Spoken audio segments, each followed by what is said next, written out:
Keeping them honest every night. AC 360. CNN, weeknights 10 Eastern.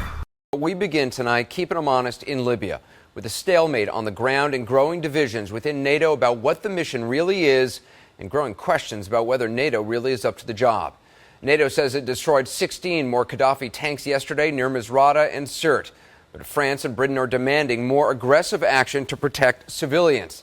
That is, after all, the UN mandate. But in the city of Misrata, Gaddafi forces continue to shell and use snipers in an attempt to regain control. For weeks now, we've watched civilians in Misrata die as opposition forces try to fight back. The city has been surrounded for 7 weeks now, and UNICEF calls the situation for people there grave and deteriorating. Remember, late last month, President Obama handed the mission over to NATO, saying America would shift to a supporting role. So for those who doubted our capacity to carry out this operation, I want to be clear. The United States of America has done what we said we would do. But even then, there were questions about whether that would be good enough to protect Libyan civilians and whether the mission, as conceived, could even work at all. Libyan opposition leaders say NATO is not doing enough. So we are not seeing really a great effort to protect the civilians since the NATO took over the operation. So we'd like to put great emphasis in this.